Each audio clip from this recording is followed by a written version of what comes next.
Béni soit Dieu. Voilà, je vous lis un texte, je vais vous lire deux textes dans la parole de Dieu. Je commence par celui-là, c'est dans l'évangile de Jean, chapitre 10. Et on va commencer au verset 9. C'est Jésus qui parle. Il dit « Je suis la porte. Si quelqu'un entre par moi, il sera sauvé.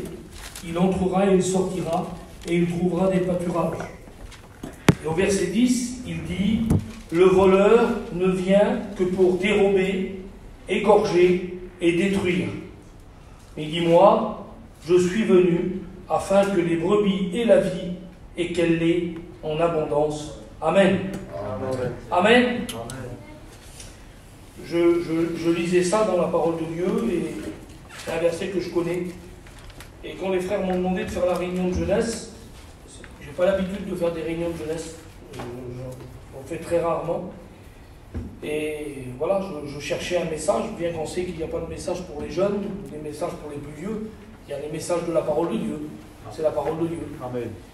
Mais malgré tout, je voudrais partager avec vous quelque chose qui vous concerne, quelque chose qui vous intéresse. Il faut qu'on soit intéressé par la réunion. Et je voudrais partager avec vous quelque chose qui vous concerne. Amen. Et puis en regardant dans la parole de Dieu, j'ai tombé sur ce texte-là. Et je me suis fait cette réflexion. Il dit, le voleur ne vient que pour dérober, égorger et détruire.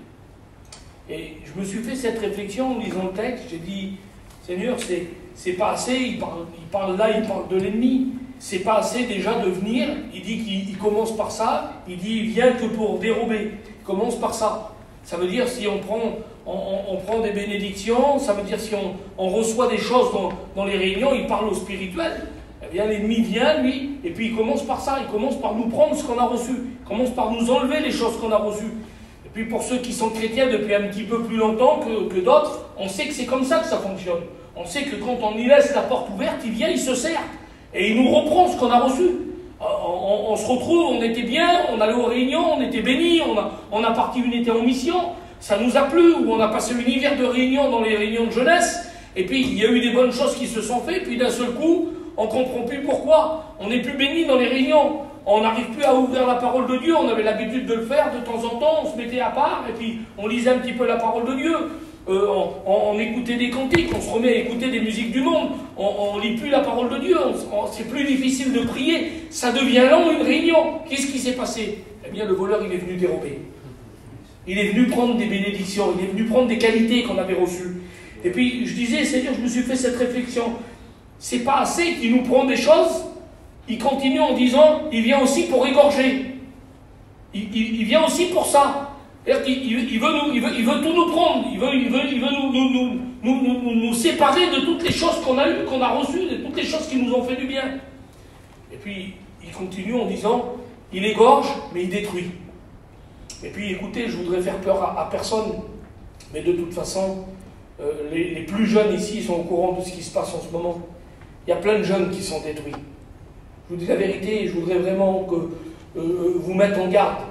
Il y a plein de jeunes qui sont détruits aujourd'hui par le monde qu'on vit là. Ils sont détruits. Je ne sais pas si vous avez fait attention, je suis un petit peu plus vieux que vous, et puis il y a des garçons qui sont de mon âge là. Mais écoutez, nous quand on était jeunes, moi j'ai rencontré le Seigneur tout jeune, moi j'ai pas connu le monde. Moi j'ai été très peu dans le monde, j'ai rencontré le Seigneur, j'avais 17 ans. Et j'ai assisté aux réunions, vous comprenez bien que j'étais jeune, j'assistais aux réunions. Toute ma vie, j'ai été dans les missions, les conventions, et puis j'assistais aux réunions. On était sous les chapiteaux à la convention. Il y avait, à l'époque, même s'il y en avait moins qu'aujourd'hui, il y avait peut-être 2000 jeunes. Et puis on écoutait des témoignages tous les soirs. On n'écoutait personne parler de drogue. On n'écoutait pas parler de ça. Aujourd'hui, il y a 10 garçons qui témoignent, il y en a 8 qui parlent de drogue.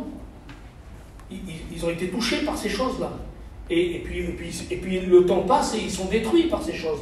On a des chrétiens qui étaient chrétiens, qui avaient connu Dieu, on les a baptisés dans cette église-là. Il y a des garçons qui n'avaient pas connu le monde du tout. Ils n'avaient jamais été nulle part. Ils se sont convertis, on a vu des vrais chrétiens, des vraies chrétiennes, on les a vus marcher.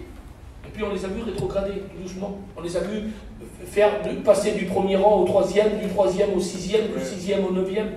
Et aujourd'hui, ils ne sont plus là.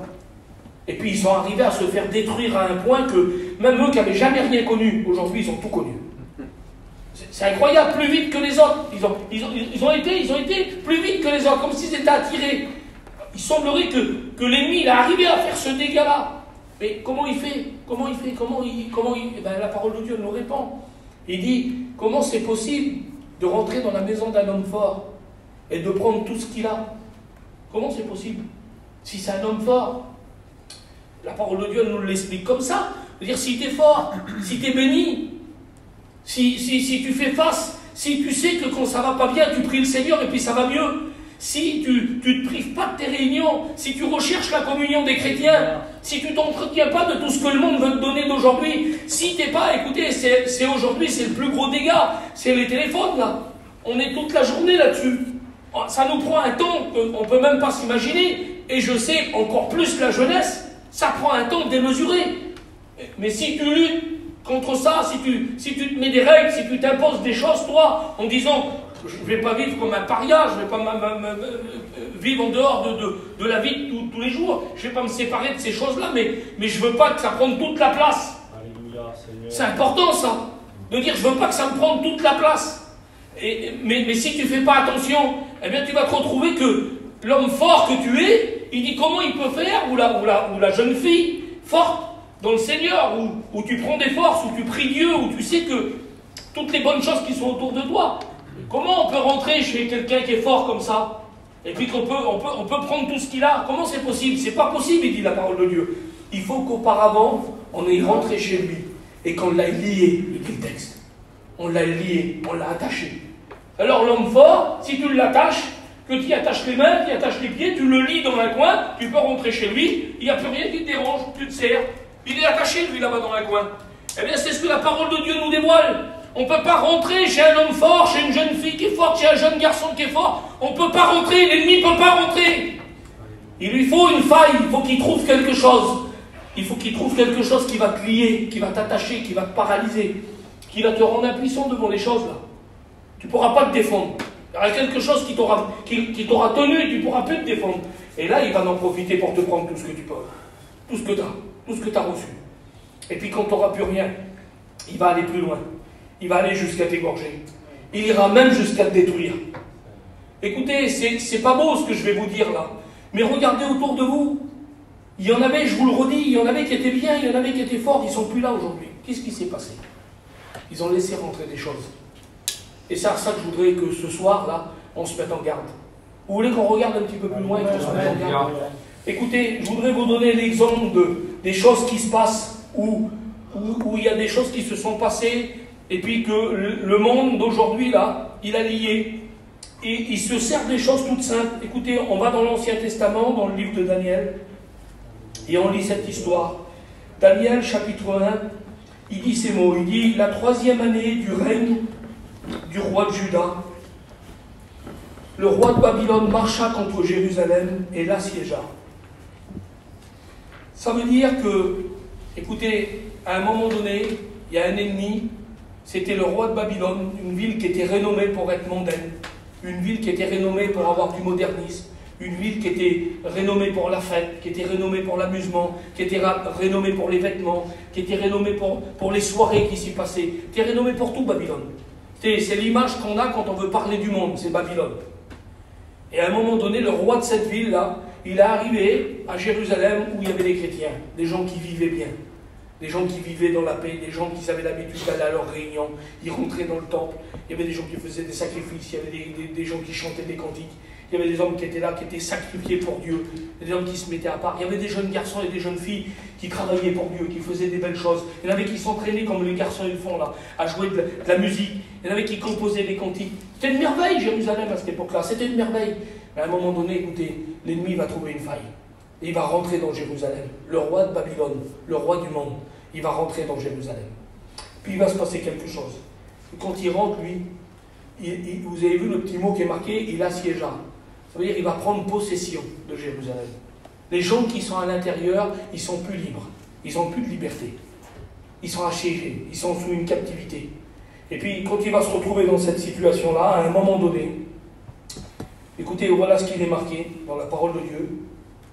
Le roi donna l'ordre à son chef à lui, d'amener quelques-uns des enfants d'Israël de bonne famille, des jeunes garçons sans défaut corporel, beaux de figure, doués de sagesse, d'intelligence et d'instruction, et capables de servir dans le palais du roi. Il dit, c'est important, hein, regardez, à qui on l'enseignerait des lettres et la langue des Chaldéens. Il voulait qu'ils parlent le même langage que lui. Le roi leur assigna pour chaque jour une portion des mets de sa table personnelle, les vins qu'il buvait lui, voulant les élever pendant un temps, au bout duquel il servirait au service du roi. Écoutez, on est devant une situation qui ressemble au verset qu'on a lu tout à l'heure. C'est qu'il a commencé par assiéger la ville, et à un moment donné, il a voulu prendre possession de ce qui avait de la valeur dans la ville. Et la ville de Jérusalem, à cette époque-là, ça nous représente l'Église, là. Ça va être plus simple pour vous, ça va être plus simple pour moi. Je ne sais pas qui c'est qui est chrétien et qui n'est pas chrétien, j'en connais quelques-uns là. Bon. Pour moi, vous êtes tous des chrétiens. C'est plus simple. Je vais faire comme si je parle à tous des chrétiens. Amen. Écoutez, Jérusalem de l'époque, c'est l'Église.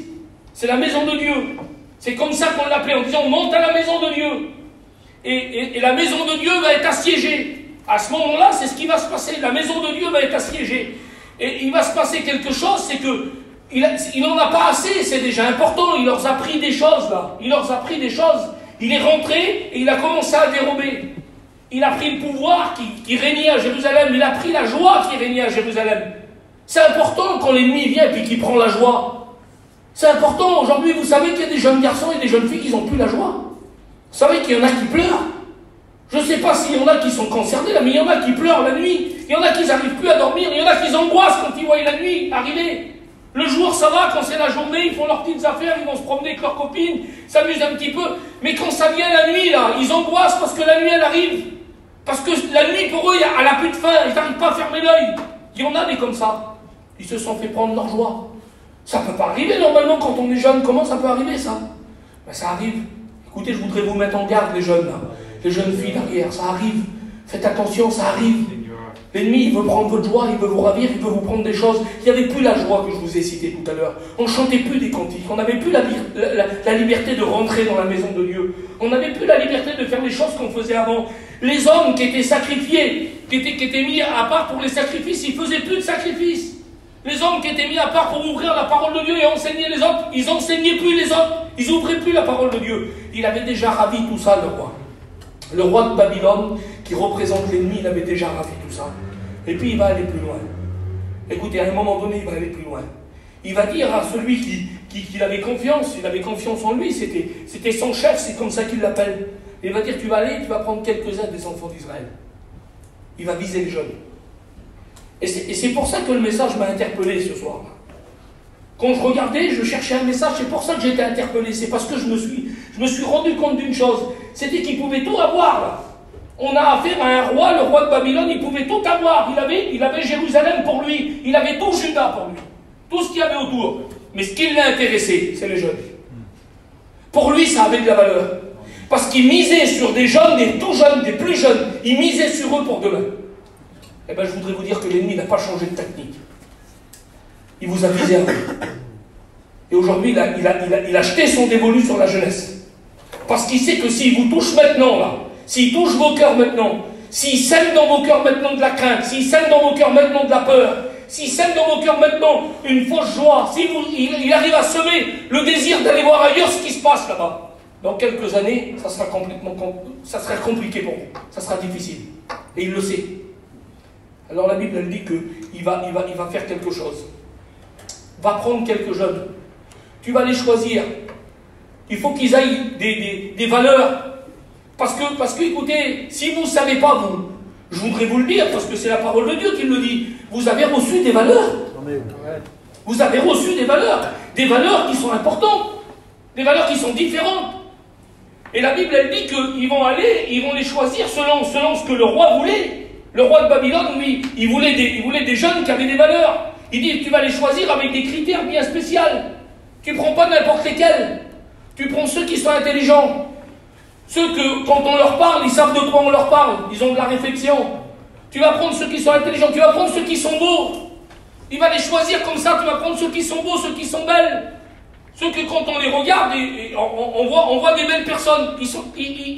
C'est ceux-là qui l'intéressent à lui. Il va dire, il faut qu'il soit beau, j'ai marqué là, il faut qu'il soit intelligent, il faut qu'il soit sans défaut. Sans défaut.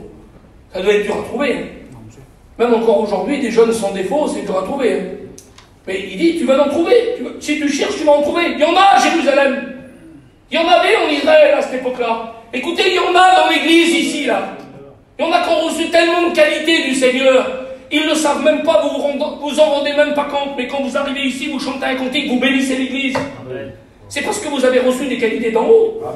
C'est pas parce que vous savez bien chanter.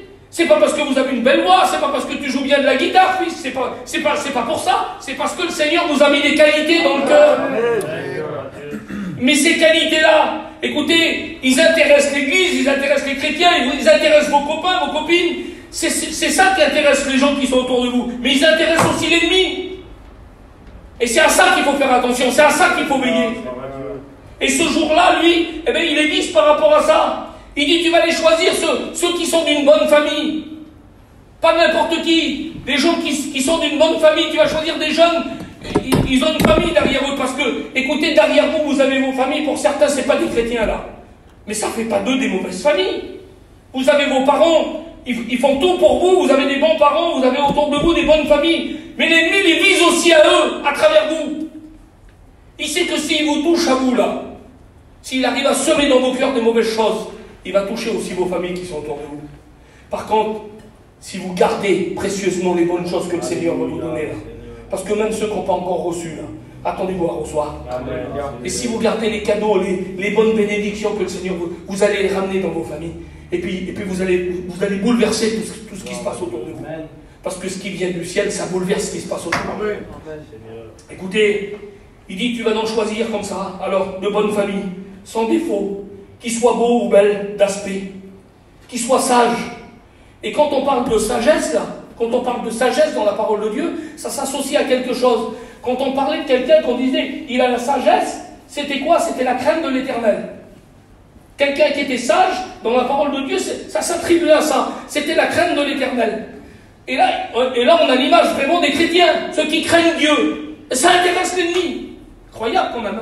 Ah oui, c'est une valeur de craindre Dieu. C'est une valeur de craindre Dieu. Et ça, il a en horreur, l'ennemi, lui. Il n'aime pas des jeunes filles, des jeunes garçons qui craignent Dieu, qui veulent plaire à Dieu, qui font pas les choses pour plaire aux hommes, qui font pas les choses pour plaire aux prédicateurs, qui font pas les choses parce qu'on leur dit qu'il faut le faire, mais qui font les choses parce qu'ils veulent plaire à Dieu. Qui disent rien dans le secret. Écoutez, qui se mettent des barrières, qui changent leur garde-robe. Il y a des jeunes filles qui ont changé leur garde-robe. Il y a des jeunes filles qui ont dit à leur mère, ils sont arrivés vers leur mère, il faut que tu m'emmènes au magasin, j'ai plus rien à mettre. Mais comment t'as plus rien à mettre? Je connais tes affaires, c'est moi qui les lave. Oui, mais je peux plus les mettre ces affaires-là, je suis une chrétienne maintenant. C'est beau ça. Il y a des jeunes garçons qui ont changé leur garde-robe. Écoutez les jeunes, je ne sais pas, mais moi je vous demande de faire attention les jeunes, je parle aux garçons là. On allait s'acheter des habits, il y a quelques années en arrière, on allait s'acheter des habits, on allait chez Zara s'acheter des habits. C'était ça, c'était Zara, c'était H&M, c'était là où c'était à peu près, c'était pas trop cher. Et il y a des rayons chez Zara, c'est pas des rayons pour les garçons. Excusez-moi de vous le dire, je les ai pris en vidéo, je les ai dans mon téléphone, c'est pas des rayons pour les garçons. Faut pas les s'habiller dans n'importe quel rayon, faut faire attention quand vous vous habillez les garçons. Même ça c'est important. Vous avez des valeurs, il faut les garder. Vous avez reçu des choses, il faut les garder. Faut faire attention. Il dit, tu vas les choisir selon ces critères-là, qu'ils soient intelligents, je vous l'ai dit tout à l'heure. Il dit, qu'ils soient instruits, qu'ils connaissent. La seule instruction, j'ai regardé dans la parole de Dieu, la seule instruction que les jeunes possédaient, qu'on donnait aux jeunes, pendant le temps de Juda et le temps d'Israël, la seule instruction, Thierry, c'est important, c'était l'instruction de la parole. Il n'y avait rien d'autre. On ne leur apprenait pas la science. C'était les autres peuples qui apprenaient la science. On ne leur apprenait pas la culture, on ne leur apprenait pas ces choses-là. Non, on leur apprenait la parole de Dieu. C'était ça qu'ils apprenaient. Et quand il est en train de parler d'instruction, là, il est en train de parler de la parole, des jeunes qui connaissent la Bible, ça intéresse l'ennemi. Mais pourquoi c'est ceux-là qui les intéressent? Parce qu'ils ont des valeurs qui peuvent bouleverser les autres qui sont autour d'eux. Ils peuvent bouleverser.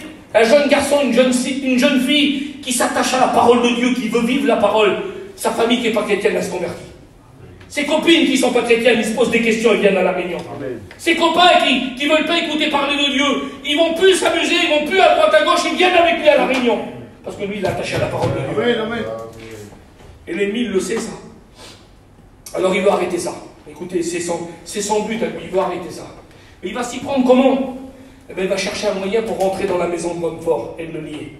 C'est le moyen qu'il est en train de chercher. Et à ce moment-là, écoutez, il trouve une solution. Quand il dit, tu vas aller les chercher, tu vas les choisir selon tout ce que je t'ai dit là, qu'ils soient beaux, qu'ils soient intelligents, qu'ils aient de l'instruction, tu vas les choisir. Et tu vas les amener dans mon palais. Tu vas les amener dans mon royaume, où je vis moi. Et puis là, ben, on va faire quelque chose, c'est ce qu'on a vu tout de suite ensemble. On va faire quelque chose. On va les mettre là, mais écoutez, il faut qu'ils se sentent bien là où ils sont. Il ne faut pas les mettre en prison. Ils n'étaient pas dans une cellule. Ils étaient prisonniers, si vous voulez, mais ils ne s'en rendaient même pas compte. Il y en avait plein qui étaient là, ils étaient prisonniers, ils ne s'en rendaient même pas compte. Ça veut dire, ils étaient en captivité, hein. Ils n'étaient pas libres, ils ne pouvaient pas faire ce qu'ils voulaient, mais ils étaient tellement bien, il les avait mis chez lui, le roi. Il les avait mis dans la maison où il vivait lui. Plus que ça, la table du roi de l'époque, la table du roi de Babylone, je peux vous dire que ça devait être quelque chose. Sur la table, il y avait les meilleurs vins, il y avait les meilleurs légumes, il y avait la meilleure viande, il y avait les meilleures sauces, il y avait les meilleurs pains, il y avait tout. Tout était meilleur qu'ailleurs. Il dit, tu vas leur donner tous les jours une portion de ma table. Ils vont manger à la table du roi. C'est ça. Ils vont manger à la table du roi. Ça veut dire, ils vont être en captivité. Mais alors, ils ne vont pas s'en apercevoir. Écoutez, ça, c'est le monde d'aujourd'hui. Ça, c'est l'ennemi de la façon dont il veut faire les choses aujourd'hui. Il veut vous amener à vivre une vie dans le monde là où vous vous sentez bien. Où vous vous apercevez pas que vous êtes en captivité. Vous ne pouvez pas faire ce que vous voulez. On ne peut plus faire ce qu'on veut aujourd'hui. Écoutez, on est tous chez nous les plus vieux. Alors imaginez-vous les jeunes. Vous croyez que vous êtes libre? Aujourd'hui, vous ne pouvez plus faire comme vous voulez. Si tu n'as pas le téléphone comme tout le monde, ça ne va pas. Si tu n'as pas les baskets comme tout le monde, ça ne va pas. Si tu n'as pas les habits comme tout le monde, ça ne va pas. Il y a des jeunes qui m'ont dit là, il y a des jeunes qui avaient honte de sortir leur téléphone de leur poche parce qu'ils n'avaient pas le même que les autres. Alors ils ne sortaient pas de la poche, ils le cachaient dans la poche. Ils se mettaient un petit peu plus loin pour sortir. Parce qu'il faut là avoir le même que les autres. Vous appelez ça de la liberté, vous? Vous appelez ça de la liberté? Si tes parents ne peuvent pas t'acheter les baskets que tout le monde a, alors ça ne va pas. Vous appelez ça de la liberté? Comment on fait? Et on croit qu'on est libre. On croit qu'on est libre. Ils croyaient qu'ils étaient libres là. On mange bien. Il y avait qui étaient là, eux, ils disaient on mange bien. On mange bien, tu te rends compte? Tout ce qu'il y a sur la table du roi, il nous le donne. Ah, il mange bien. Écoutez, ça ne dérange pas l'ennemi, lui, de vous donner. Il va vous donner, il va vous donner, il va vous donner, il va vous donner. Tant que vous en voulez, il va vous donner. Et puis il y en avait certains qui devaient manger, ils n'avaient jamais mangé ça de leur vie. Ah oui, hein. C'était une nourriture qu'ils ne connaissaient pas. On ne mangeait pas cette nourriture-là en Israël. Dans la maison de Dieu, on ne mangeait pas cette nourriture-là. Il y a une nourriture qu'il ne faut pas goûter. Amen. Il dit, il faut les habituer. On va les habituer à se nourrir de notre nourriture à nous. C'était ça le plan de l'ennemi. C'était les habituer, les accoutumer à manger ce que lui mangeait. À manger le manger du monde. Il voulait les habituer à ça.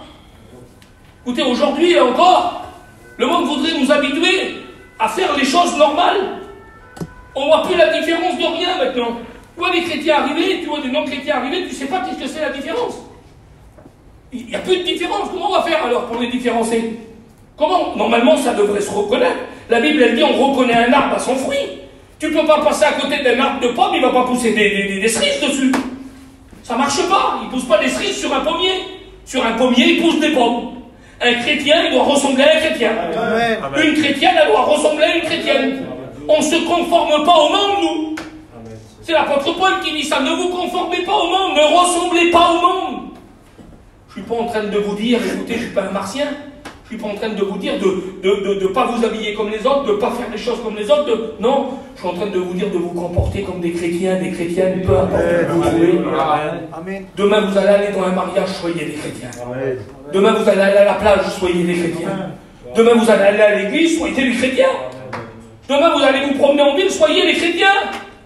On vit comme des chrétiens, on ne se rassasie pas des mets du monde. Il y en avait qui se régalaient là. Ils se régalaient, pourtant leurs parents, ils les avaient privés pendant toute leur vie. Ils avaient 15 ans, 16 ans, 17 ans. Les parents les avaient privés de ça. Ils leur avaient dit, il ne faut pas manger ça, il ne faut pas goûter ça, il ne faut pas aller là-bas, il ne faut pas faire. Mais là, ils avaient la liberté. Ah oui, hein, ils n'avaient plus le regard des parents, ils pouvaient vivre comme bon leur semblait. Et puis on leur donnait. Béni soit Dieu, au verset 8. Écoutez, verset 8, il dit, mais Daniel résolut de ne pas se souiller des mets du roi. Amen. Il avait compris, lui. Au milieu d'eux, écoutez, au milieu de tous les jeunes qui avaient été choisis, ils avaient été choisis tous pour les mêmes valeurs. Ils avaient tous été choisis. C'est comme si ce soir-là, je passais dans les rangs, moi, et puis avec les critères que j'ai eus là, je regardais, il faut que je choisisse des beaux et des belles. Ben, je peux tous les prendre. Je peux tous les prendre, à part Paco. Autrement, tout le monde, je peux les prendre. Tout le monde est beau, tout le monde est belle. Je peux tous les prendre. Alors tout le monde s'est retrouvé au même endroit. Là. Tout le monde s'est retrouvé au même endroit. Oui, mais la Bible, elle dit ça. Parmi tous les jeunes qui étaient là, parmi tous ceux qui avaient été pris, il n'y en avait que 4. Ils étaient différents, eux. Ils ont fait un choix. Amen. Vous savez, c'est quoi ce choix-là qu'ils ont fait, ces 4-là? C'était de se démarquer. Amen. Ah oui, ils ont décidé de se démarquer. Que c'est beau, un jeune qui se démarque. T'es touché quand t'as dit ça tout à l'heure. Parce que c'est vrai. Les jeunes sont descendus de l'estrade, là. C'est beau des jeunes qui se démarquent. C'est beau des jeunes qui se démarquent. On voyait les petits, tout à l'heure, on était là avec le cam, on a vu les 2 petits du Rudy passer là. Ils sont dans une belle voiture, 2 beaux petits, mais ils se démarquent, ils sont à la Réunion ce soir. Et puis quand on voit des qualités comme ça, quand on voit des choses, ça fait du bien. Et bien de ce temps-là, au même endroit que les autres, dans la même maison que les autres, normalement, ils auraient dû tout faire comme les autres. Ils ont reçu les mêmes vêtements. Ils ont tout fait comme les autres. Ça veut dire quoi? Ça veut dire qu'on peut être dans la même église, on peut être dans le même pays, on peut porter le même nom. Et on peut se démarquer. Amen. Parce qu'on ne veut pas rentrer dans le cercle, parce qu'on ne veut pas faire comme tout le monde. Parce qu'on veut plaire à Dieu. Parce que dans nos cœurs, il y a cette crainte de l'éternel. Et dire, Seigneur, je ne peux pas le faire parce que le Seigneur ne veut pas. Je ne peux pas agir comme ça parce que le Seigneur ne veut pas. Parce que ça ne plaît pas au Seigneur, je ne peux pas faire comme ça. Que c'est beau quand un jeune il prend cette décision-là. Écoutez, pour un plus vieux aussi, il n'y a pas plus beau. Quand c'est un jeune, c'est plus beau. Je ne sais pas pourquoi, mais c'est plus beau. Il y a des vieux, ils ont 75 ans, ils ont fait 3 vies, 5 vies. Ils viennent, ils se donnent à Dieu là. Et t'as vu ce homme-là, c'était pas n'importe qui. Hein. C'est trop beau, mais ça s'arrête là. Mais il donne quoi à Dieu? Il a 75 ans, il donne quoi? Au meilleur, il va donner 10 ans. Au meilleur. Mais quand tu as 15 ans et tu te donnes à Dieu, Amen. Seigneur, tu as 15 ans et tu as décidé de ne pas te souiller d'aimer du monde. Là. Amen. De ne pas te mettre à table et pas manger n'importe quoi, pas vivre avec n'importe quoi, pas te tromper avec n'importe qui. Non. Non, moi je veux plaire à Dieu. Amen. Amen. Quelle est valeur quand on veut plaire à Dieu? Il avait décidé, lui. Et puis alors comment je vais faire? Tu vas faire comment? Il n'y a que cette nourriture-là. Tu vas faire comment? Tu n'as pas le choix aujourd'hui. Tu vas faire comment, Julot? Tu nous dis ça, mais on va faire comment pour se démarquer? Comment qu'il faut faire alors? Eh bien, quand Dieu, écoutez ce qu'elle dit la parole de Dieu, quand Dieu approuve les voies d'un homme, on peut dire d'une femme, d'un jeune garçon, d'une jeune fille, il dispose favorablement le cœur de ses ennemis. Et c'est ce qui va se passer là. Parce que devant le choix de Daniel et de ses 3 copains, là, ils étaient 4. Devant le choix de Daniel et ses 3 copains, il fallait une solution. Eh bien, Dieu va la trouver, la solution. Dieu va trouver une solution dans la maison du roi de Babylone, où tout est souillé. Il va trouver une solution pour donner une nourriture à Daniel et à ses 3 compagnons qui n'est pas souillée. Il va trouver une solution. Parce que Dieu trouve des solutions. Et même si tu te dis, ma famille, elle n'est pas chrétienne, comment je vais faire? Moi, je ne suis pas en mission. Je suis ici parce qu'on est venu passer un moment, là, on est dans des terrains, on est venu passer un moment, mais on n'a pas l'habitude, nous, on n'est pas des chrétiens, on ne vit pas comme ça. Ben, vous l'a témoigné, la petite soeur, tout à l'heure. Elle ne voulait même pas que son père il aille à La Réunion. Aujourd'hui, elle s'en va dans les pays étrangers travailler. Mais son père, c'est un futur étudiant. Il n'y a pas de limite. Dieu est capable de créer et d'ouvrir toutes les portes. Mais c'est à partir d'une décision que toi tu prends. La décision, c'est de te démarquer. La décision, c'est de faire autrement. La décision, c'est de marcher dans un autre sens. Et Dieu ouvre des portes. Je vous promets que Dieu ouvre des portes. Écoutez, il y a des jeunes hommes là qui sont là, et puis qui sont mariés. Vous avez vos foyers, les garçons. Les décisions que vous allez prendre pour Dieu, ils vont bouleverser vos foyers. Je vous assure, ça va bouleverser vos foyers. Mais c'est devant les décisions que vous prendrez, des décisions fermes et définitives. Disant, Seigneur, moi, je veux te plaire. Envers et contre tout, je veux te plaire. Je veux pouvoir dire non, je ne fais pas comme ça. Pourquoi tu ne fais pas comme ça? Parce que Dieu ne veut pas. Pas parce que les prédicateurs, les responsables de la jeunesse, ils l'ont dit, parce que Dieu ne veut pas. C'est pour ça que je ne le fais pas. Amen. Daniel, il savait, et ses 3 copains, là, ils ont discuté certainement comment on va faire. Quel souci pour eux, ils étaient 4 là, les 4 copains, quel souci. Ils ont dû en discuter les frères, obligatoirement. Comment on va faire? On fait comment maintenant? On se retrouve, on est là. Le roi, il nous a pris, il nous a choisis. Comment on fait maintenant? On est dans la cible.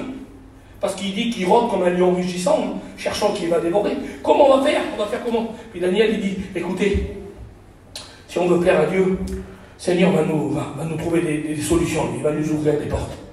Et puis la Bible, elle dit ça. Elle dit qu'à un moment donné, il y a celui qui vient amener à manger à tous les jeunes qui sont là. C'est à lui qui va parler, Daniel. Il va dire, on veut pas manger le même manger que les autres. Ah bon?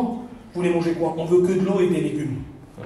Mais si je vous donne que de l'eau et des légumes, le roi il va s'en apercevoir, lui, parce que les autres ils vont avoir une bonne mine, ils vont être bien, ils mangent du bon manger, ils vont grossir, ils vont être bien, mais vous, de l'eau et des légumes, ça va se voir aussi. Vous allez être tout blanc, vous allez être maigre, et puis moi, c'est moi qui va me faire taper sur les doigts. C'est ce qu'il est en train de leur dire. C'est moi qui va perdre ma place. Comment je fais? Quelle solution vous avez pour moi? Et puis, écoutez, Daniel, il connaît Dieu, lui. Il connaît le Seigneur. Il dit à l'homme qui est en face de lui, il dit, écoute, on va mettre Dieu à l'épreuve.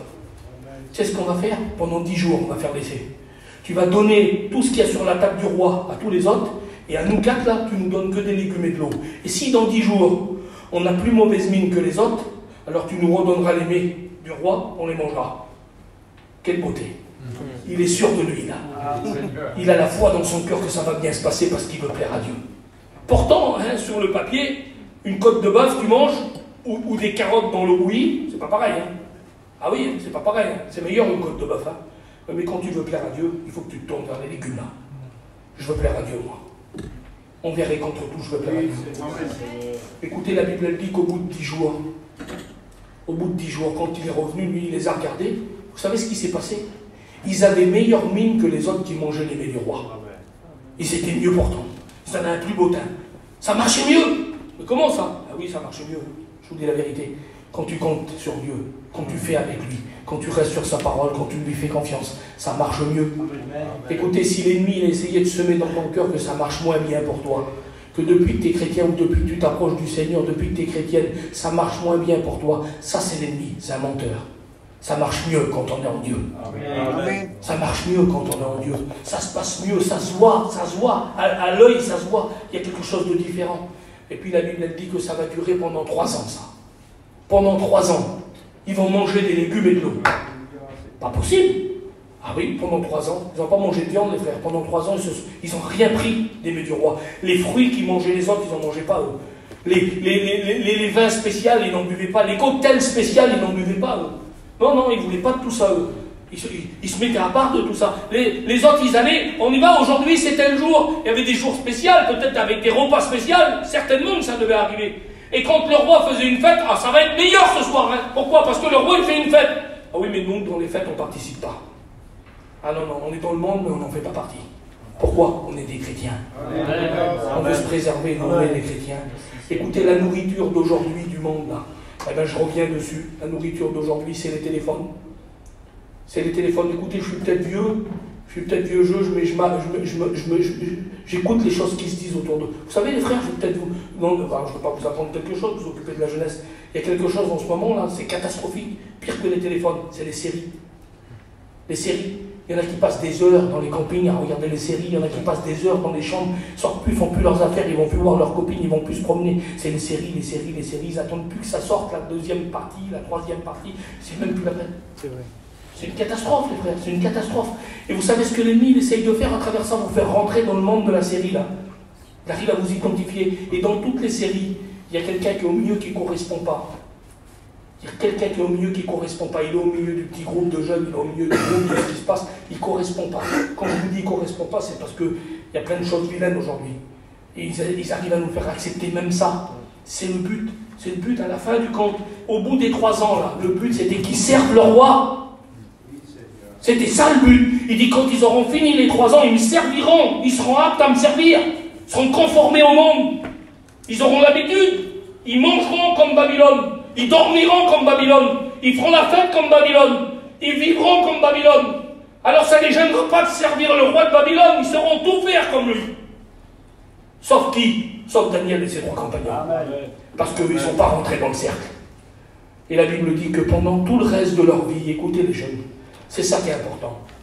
Pendant tout le reste de leur vie, le Seigneur ne leur a jamais lâché la main. Jamais. Il y en a qui avaient été choisis, là, qui se sont conformés. C'était très difficile pour eux. Il y en a qui sont partis en captivité. Il y en a qui sont morts. Là. Il y en a qui sont morts. Il y en a qui ont perdu la vie. Il y en a qui avaient perdu 3 ans. Là.